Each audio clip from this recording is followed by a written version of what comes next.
So we are living in very divided times. And one of the things that I think sometimes gets lost in this is to first of all remember that this is part of who we are as human beings. So for most of human history, we existed in small tribes.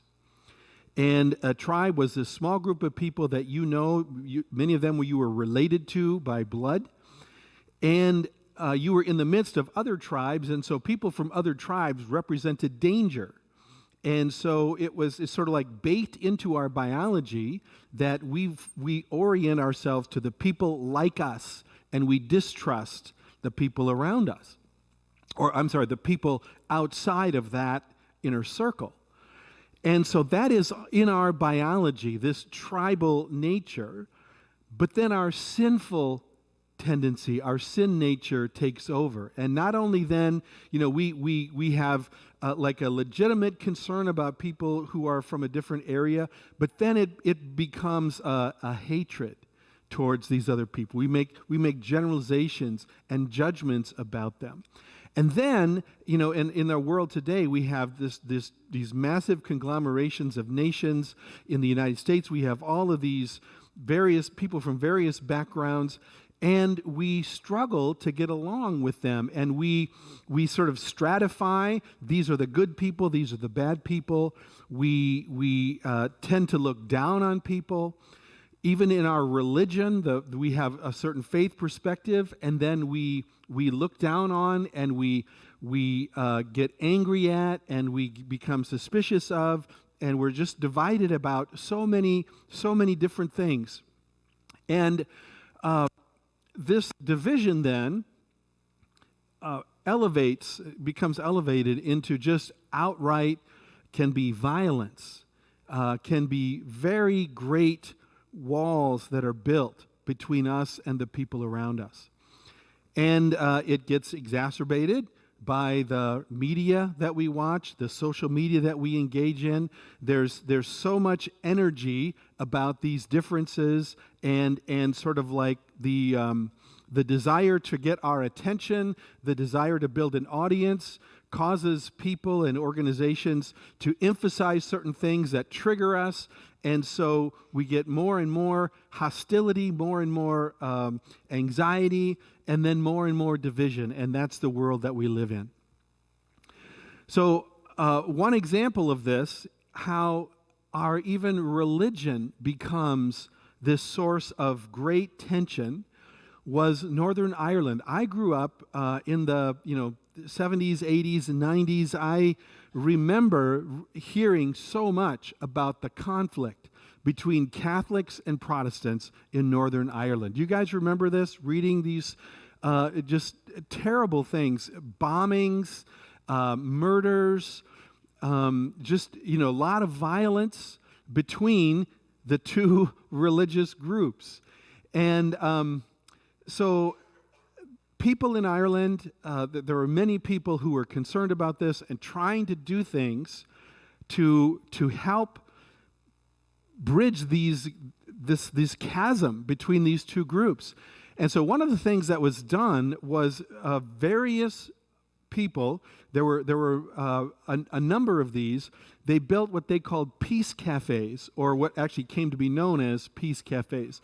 So they would have, coffee shops, cafes, and they would specifically position them in places that were kind of close to the border between where the Protestants and Catholics were kind of in their fighting, and they would open themselves up to people from both groups to come and to have time there and to actually even talk together. And so one of the people, there's a number of stories like this, but one of them was a woman named Jo Berry. She was a young girl at this point, and her father had been killed. So she was Protestant, and her father had been killed in a bombing that Catholic militants had blown up this. I forget what it was exactly, but there was a few people that died, and her dad was one of them. all right? She found her way into this Peace Cafe, and somehow she realized that across the cafe from her was a woman she was a Catholic woman whose son was killed by Protestants. And somehow they connected, and it was very awkward, very painful. And then they actually connected again, and they talked, and they shared about their losses. And Joe and this other woman realized that they shared so much in common because of their pain and loss. And their friendship started to grow. And as a result of that friendship, they decided to form an organization to try to get more people to come together from these different groups. And it grew. And in fact, so this picture, so Jo Berry is the woman, the tall woman, let's see, on the left side. And then the guy over on the far end, this is another crazy thing. His name is Pat McGee, and he was one of the people who was responsible for that bombing. So her peace efforts eventually led her to connect with this guy, and he asked for forgiveness, and they found reconciliation. He joined the organization, and it's grown since then. And so the woman in this picture is in the center of the picture is Pat McGee, and she is a Palestinian whose son was shot by she's actually a Jewish woman whose son was killed by a Palestinian sniper. And so many people coming together and and supporting one another as a result of the pain that's growing in our world because of these terrible divisions and hatred that we have. So we are divided by so many things. We're divided about our ethnicities. We're divided about social class. We're divided by religion. We're divided by politics. Now here's the crazy thing. Jesus comes into the world and he transcends all of that. Jesus came into a world that was incredibly divided. It was a political hotbed. And he connected to people on both sides. So some of his disciples were called zealots, who were so devoted to overthrowing the Roman government that they would resort to violence to sort of, try to get rid of the Roman government. And he also had one of his disciples was Matthew, who was a tax collector, who was one of the guys who was sort of working for the Roman government. Can you imagine how awkward that must have been? Some of their gatherings as disciples, hanging out together with those differences. He connected with people across social backgrounds. And in fact, this story is going to reveal some craziness about this. So Jesus had this way of relating to people and bringing the message to people in a way that transcended so many things. And so the outline here is talking about moving beyond, all right? So the first thing we want to point out is that particularly this story of Jesus connecting with the woman at the well, this conversation with the woman at the well, is just one example of how Jesus moved beyond normal human divisions. So he goes through Samaria. He and the disciples are making their way to Jerusalem, and they go through Samaria. By the way, many Jewish people, if they had to make that trek, would go around Samaria because they hated the Samaritans so much. They didn't even want to be in their presence. Jesus and his disciples go through Samaria, and then this woman comes out, and he has a conversation with her. And that is crazy. So it's crazy that he's having a conversation with a Samaritan. It's also crazy that he's having a conversation with a woman. Because in that time, a rabbi would not have, most men would not have a conversation with a woman who was not their immediate family member, and certainly a rabbi would not. In fact, I'm going to go a little bit further. So there was William Barclay, New Testament commentator, talks about this group who were called the bruised and bleeding Pharisees. Have any of you heard of these? Why would you guess they were bruised and bleeding?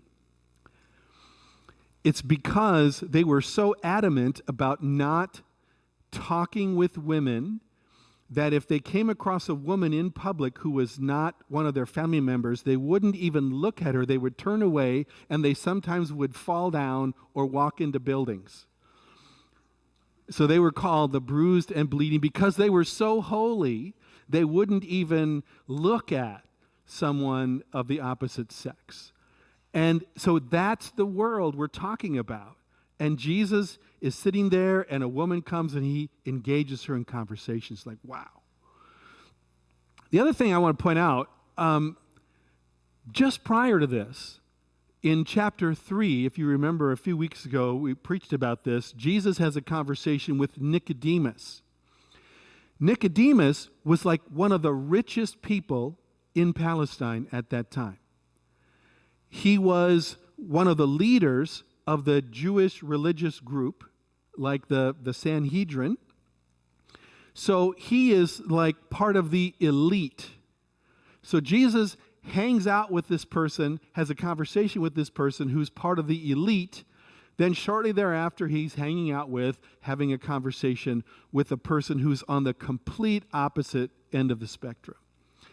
He has a conversation with this person who represents the sort of like the in-group who hates those other people, and then shortly thereafter he has a conversation with one of those people who's hated by the elites. That's how Jesus related. He related to everybody. And it's sad when you think about the reputation that the church has, so many spheres in our culture today, of instead of being loving and welcoming, we are judgmental and divisive. And of course, we want to be and we need to be an organization or a group, or we need to be people who stand for truth and stand for righteousness, right? But we don't want that stand for righteousness to become self-righteousness and hatred and animosity and judgmentalism. And unfortunately, that's what we so often, what too often happens. Remember what Paul said in 1 Corinthians 13. He says, if I speak in the tongues of men and angels, he's been talking about the gift of speaking in tongues. He says, if I do that, if I speak in all these great tongues, if I do this but don't have love, I'm just making noise. It's just noise. I'm like a resounding gong or a clanging cymbal. If I have the gift of prophecy and can fathom all mysteries and all knowledge, if you're the smartest person in the whole community, and if you have faith that can move mountains, but you don't have love, then we're nothing. If I give all I possess to the poor, if I'm super, super zealous, give over my body to hardship that I may boast, but do not have love, I gain nothing. See, the belief that we have, the truth of the gospel is that if we invite Christ into our lives, the Holy Spirit comes into our lives. Christ comes and dwells in us. If that's the case, then who we are and how we live, how we relate, ought to be, it would naturally be that we would live out that kind of life. We would be like that. We would be like Jesus. And if we're going to be like Jesus, that means having this outrageous openness and welcoming to all kinds of people. And that's how Jesus was. So he moved beyond the kind of divisions that were in his world. He also moved beyond religious debate. Now, again, to bring you up to speed, if you weren't here last week, he begins this conversation. He asks the woman for a drink, and then they get into this conversation about water, and then he makes the statement about, if people draw water from this well, they're going to be thirsty again, but I've got this living water, that whoever drinks from this living water will never thirst again. And he's talking about this relationship with God, the Holy Spirit in us. If we have that, then it's going to satisfy our deep and fundamental needs. And anyway, so the woman says, yeah, sure, give me this water. I want this water. And then, again, if you're familiar with this story, you know what happens next. Because they've got this great conversation going. The woman has expressed interest in what Jesus is saying. And so what does he do? It's like record scratch. He brings up her husband. He says, go call your husband. Knowing what's going on. Because the woman then says, in fact, if you got your Bible there, I'll point this out where this goes from. So verse 16, he says, go call your husband. And then what does she say? She says, I don't have a husband, which is technically true, but it's kind of evasive. And then Jesus calls her on it. Jesus said to her, you're right when you say you have no husband. In fact, the fact is you've had 5 husbands. This is verse 18. You've had 5 husbands, and the man you now have is not your husband. What you've just said is quite true. And then she goes to the reading that we had earlier. She says, I can see you're a prophet. Jesus loved her, loves people, wants to welcome people into the kingdom that he's bringing into the world. But he loves her too much to not talk about this thing that's going on in her life. And there's a lot of stuff that has gone on in her life, and Jesus brings it up, and they address it. And so we're going to come back to this in a little bit, how Jesus is able to do that. He's able to talk about the challenging things in our lives, in people's lives. He's able to talk about this in such a way that it brings healing and brings life and brings change rather than brings condemnation.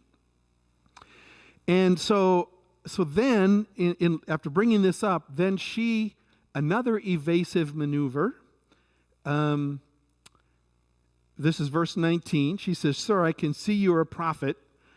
And now she's going to change the subject. Our fathers worshipped on this mountain, but you Jews claim that the place where we must worship is in Jerusalem. And Jesus responds to that. So the Samaritans and the Jews did not get along for a variety of reasons. And one of them is I won't get into it. There's a whole lot of stuff. You can Google it when you get home if you're interested. But they had different views about where people should worship was one of the differences they had. And so the Samaritans believed that the place that people should worship was on Mount Gerizim. And the Jews believed it was Jerusalem. The Samaritans believed that Mount Gerizim was actually where Abraham had brought his son Isaac up for the sacrifice years ago, and the Jews believed that was actually in Jerusalem. On and on it goes. They had these different views. Anyway, Jesus doesn't get into that at all. He doesn't take the bait of going off into this conversation about the Jewish versus the Samaritan. He just brings it back to the idea of true worshipers are those who worship God in spirit and in truth. It's not about the place. It's not about these different views we have. It's about worshiping the true God. Acts 17 gives us this story of Paul and Barnabas who are, actually this is Paul, and he's in Athens, and he's talking to some very learned people, philosophers, and who don't have a Jewish background. They have more of the Greek background and a variety of religious perspectives that they have. And then Paul says, the God who made the world and everything in it is the Lord of heaven and earth, and does not live in temples built by human hands. He's not served by human hands as if he needed anything. Rather, he himself gives everyone life and breath and everything else. From one man he made all the nations that they should inhabit the whole earth, and he marked out their appointed times in history and the boundaries of their lands. God did this so that they would seek him and perhaps reach out for him and find him, even though he is not far from any one of us. Paul's giving this message to, it's like this is the message to all people. It's not about specific places. God is overall. And God is desiring that all of us seek him, reach out to him. So the woman responds. Going back to the story now. The woman responds to what Jesus is saying very positively, as we'll see. But right when they're having this conversation, the disciples come back. Okay? So this is now if you look at verses 25 and 26, she brings up the idea that the Messiah is going to clarify all this, and then Jesus reveals himself. Jesus says, I am the Messiah. Okay? And then, verse 27 is now, the disciples have gone into town to get stuff, and that's why Jesus has been sitting there by this well by himself. The disciples are in town. And now the disciples come back. And they're aware of these kind of taboos about a rabbi talking with a woman. But they're familiar enough with Jesus by now. They're not going to question him. They know he's got his reasons, so they just don't say anything. Anyway, when the disciples come, she goes back into town. She leaves her water jars there and goes into town. And you know what she does? She goes around and starts telling everybody about Jesus, about this conversation that she had. I made this point last week. Most commentators believe that this woman went out to the well by herself in the middle of the day, both of which were unusual. Mostly what would happen is women would go out in the mornings when it was not super hot. They'd go together in a group in the morning to get their water. She goes later in the day when it's hot by herself, and the conjecture is that she is kind of a social outcast, in part because of her lifestyle.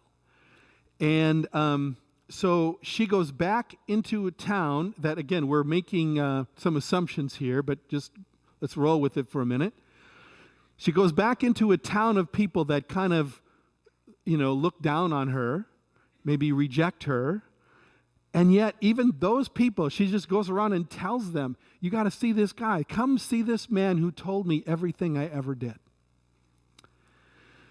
So the first thing I want to point out is that Jesus has this way of, he would bring up stuff that was difficult for people to hear. He would, when he was talking to Nicodemus, he challenged Nicodemus about some things. When he is with this woman, he's challenging her about her marital stuff. But yet, he has a way of doing it, or he had a way of doing it that was life-giving. She didn't go away from that conversation thinking that he hates me. She didn't go away from that conversation thinking, I'm such a terrible person, and this teacher reminded me of what a terrible person I am. She went away with a sense of hope that there's a new way for me to live. She went away from this conversation with this awareness that he's the Messiah and he can save me. She went away from this encounter without shame. And again, if we want to be like Jesus, I hope that we can have that kind of effect on the people around us. To be able to talk about sin and talk about righteousness. And and, be committed to the truth, but yet also do it in a way that is not judgmental and doesn't leave people in their shame. And because of this, she just could not help herself. She just had to tell people about Jesus. And she invites them to, hey, come out and see this guy. He told me all this stuff about my life. And it's very shortly after she leaves, she gets a bunch of people, and the people from town start to stream out to see Jesus for themselves. She just invites those people to meet him. And it reminds me of the disciples saying, I think this is Peter. So they're brought up by the religious leaders, and the religious leaders are trying to get them to stop talking about Jesus. This is pretty early in the book of Acts. This is shortly after the Pentecost. They're in Jerusalem, and opposition is now starting, and the Jewish leaders are saying, stop talking about this. And Peter and John replied, which is right in God's eyes, to listen to you or to him? You be the judges. As for us, we cannot help speaking about what we have seen and heard. I find that convicting. I don't know about you. So many of us, we shy away from talking about our faith. It can be an uncomfortable subject sometimes. And, we compare our situation to the situation of this woman. The first thing she does, she wants to tell everybody and invites all these people to come see Jesus. And then I look at my own life, and I'm like evading the topic and changing the subject when stuff comes up. Right? I don't generally do that, but sometimes we do that, right? I think this is a worthwhile question for us to reflect on. Why am I so hesitant to talk about my faith? Why am I so hesitant to talk about religious things with the people around me? And, can you think about that without beating yourself up about it, but just get really curious. What's going on? Am I afraid of what they're going to think of me? Am I afraid that it's going to disrupt our friendship? Am I afraid that it's going to, make them feel bad? Am I afraid they're going to ask me something and I won't be able to answer it? There's good answers to all those objections, right? But what's going on? Why are we so hesitant to talk about our faith? And my goal here in bringing this up is that all of us would come out of here not feeling guilty about it, but actually thinking about, what can I do? What would it look like for me to be that kind of a witness to other people? And so I want to suggest 3 things. And I've talked about this before. This is an approach that we have as a church, okay?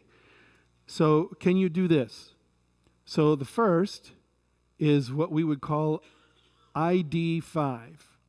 Just identify who are the people in your life. Maybe it's people in your neighborhood. Maybe it's people you work with. Maybe it's people in some sort of social group that you're in. Who are a handful of people that God has brought in your life that you have a sense that maybe God's brought them into my life because that's like my mission field. Again, none of us knows where people are spiritually. That's between them and God, but we sometimes have a sense that a certain person has a spiritual need. So are there people in your life? Who are the people in your life that you're in contact with that you sense might have some kind of spiritual need? Can you just be deliberate about identifying who those people are? So that would be number 1. And then the second thing is, would you commit to pray for them? Just pray for them. And maybe that's all you'll ever do in your whole life, is just pray for them. But at least do that. This mission field in your life, pray for those people. And then the third thing is to be ready to give an answer if they ask or somebody else asks about your faith. In other words, not that you have to have all of the answers and explain everything in the Bible, all the intricacies of the Bible or whatever, but just be able to sort of explain, why are you a Christian? Why do you believe what you believe? What does this mean in your own life? 1 Peter 3, verse 15 says that in your hearts set apart Christ as Lord, or revere Christ as Lord. Always be prepared to give an answer to everyone who asks you to give the reason for the hope that you have, but do this with gentleness and respect. So always be prepared to give an answer for people who ask about what's going on in your life. And we can all do that. We just tell people why we believe this or what it means to us. And then it's up to God to convince them or whatever, but we can at least be witnesses.